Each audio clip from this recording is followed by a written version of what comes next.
Hi, Kat from Cob Hill here. I wanted to give you a progress update on my Cob House. We've been working on it really hard. So we have been working on the ceiling, and I did opt to go ahead and go with sheetrock on the ceiling, mostly because I really don't want to cut down so many of my trees to do the shiplap. And the sheetrock was available and it was cheap, so I went with it because I'm all about reuse, recycle. So we did stay with the light straw clay insulation with it, and as you can see, all the walls are light straw clay also, and those will be plastered in clay plaster, and this shorter wall may be done in a shiplap wood. But I wanted to show you how we did the light straw clay. So when we filled this up, and then we filled this, then we got to this area. In order to get it full, we used a combination of what we had available, either burlap, as you can see it's sticking out here because I haven't filled these in with sheetrock, and then also with muslin that we had laying around, and we just stapled it in and then stuffed it, and that way we can put the sheetrock up. Of course, we'll give this a day or two to dry before we cover it up. But this enables us to get the last of the light straw clay in there in the last spot before we put the last piece of sheetrock up. And then also, we'll share with you, because this house is 2,200 square feet, we have upstairs, downstairs.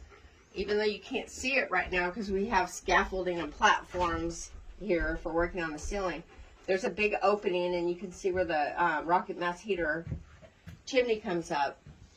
In the summertime, the heat tends to come up here from upstairs, and it just sits, and it gets a bit stagnant. I mean, it's not terrible or anything, but in order to keep that air circulating around in the house, what I've done, and I'll frame all this in also, is I've put an intake fan right here that sucks the air from the highest point, which is the hot air, and it sucks it down, and it goes downstairs to the floor and splits, and it comes out on both sides of the house. So it transfers the heat from upstairs downstairs where it's cool, and then it just keeps a circulating airflow going in the house. So in the summertime, I can take the heat from down here, and I can either put it downstairs, or I'll have another vent going here that'll just direct it out, and I can just blow the hot air out.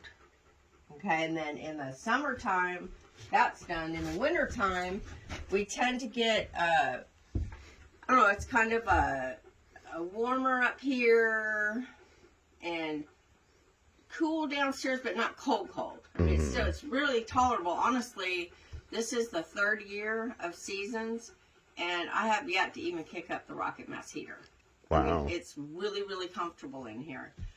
We've been working in here at temperatures outside of 28 degrees, and it's like, take your jackets off because you're sweating. I'm dying in here right now. So it's really comfortable.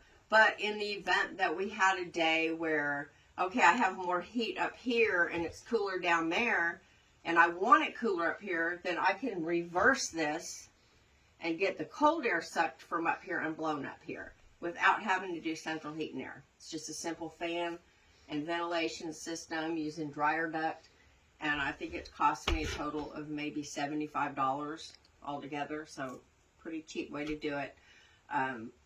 I'm on 3 years of working in this house, and I have no regrets on not putting central heat and air in it. It's absolutely comfortable in here. It's going to be really cozy, and this is actually the first time that the upstairs has actually been fully insulated. So I'm really, really curious to see what it's going to do this summer, because if it did that great, not even insulated yet, I can't wait to see what it does. So we'll keep you updated, and we'll see you guys soon.